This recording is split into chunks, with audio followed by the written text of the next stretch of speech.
All right, so today's video is going to be about running and does it burn fat? Short answer is yes. All right, there you go. We're done. Scroll on. Next video.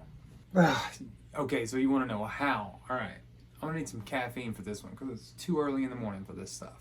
All the pain.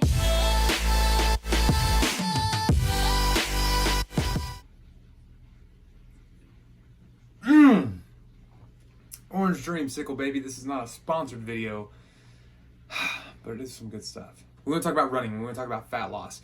It really just depends on how much running you want to do. Today, for the main focus of this video, we're going to talk about longer-ish distances. We're not going to worry about HIIT or sprints or shorter distances, so to speak.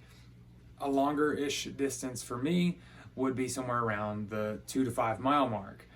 So let's focus on distances like that. I'm going to show you this chart right here, and this is a chart that I got from when I was back in school. And what it talks about is the duration of your exercise with your utilization of carbs versus fat. Carbs meaning the carbs that you have consumed, and fat meaning the fat you have in your body, not the fat that you're consuming. So according to this chart, right around that 15 to 20 minute range, closer to 20 minutes, you're going to be burning the equivalent amount of fat and carbs. But also, if you notice, the longer you exercise, the more fat you're going to burn. What that means is you're going to go ahead and burn through those carbs, or at least the majority of them, and you're going to start focusing on your fat stores. That's pretty good, right? That would almost be where we could stop, and you could say that yes, running does help you lose fat.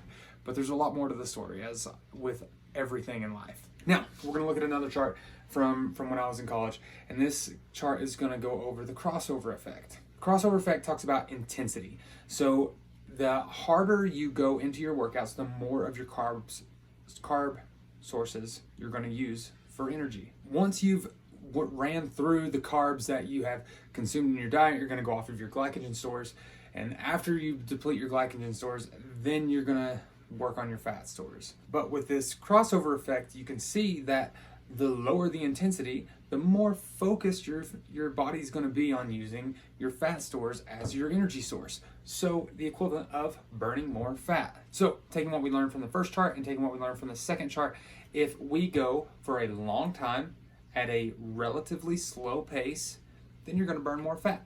So for someone going 2 to 5 miles, oh, you hear that? That was a stove. That's my chicken. Un momento. Oh, baby, that meal prep life. It's not finished yet, so I'm going to throw it back in. So for someone going in that 2 to 5 mile range, at a relatively slow pace, you're going to burn quite a bit of fat. However, what if your speed matters? What if the intensity matters? Especially when you're trying to run for your best time possible, as in with military and law enforcement. Obviously, your speed matters, and therefore your intensity matters. And ultimately, at that point, you really should stop just caring about fat loss.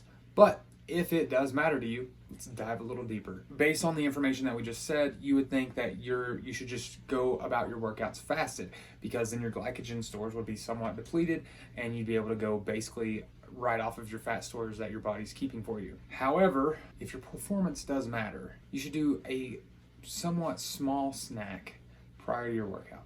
Nothing big, a little bit of carbs, a little bit of protein, very minimal fat. That way, your glycogen stores don't get completely depleted, but you're still able to utilize those fat stores. Now, we could dive in a little bit deeper into why you shouldn't do fasted cardio all the time, because it'll increase your cortisol and could make you fatter and blah, blah, blah. But you don't want to hear that, because it's boring.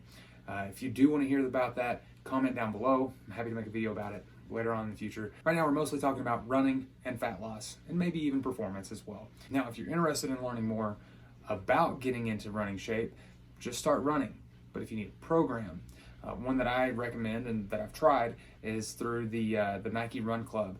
And I'll go ahead and link it down below, but I'll also make another video, and I'll link it somewhere around here, of giving you my experience in using this program from the Nike Run Club in improving my overall running performance, and of course it's going to help with fat loss. But keep in mind though, guys, the number one way that you're going to be able to lose fat is by making sure your diet's on point, making sure your nutrition is on point.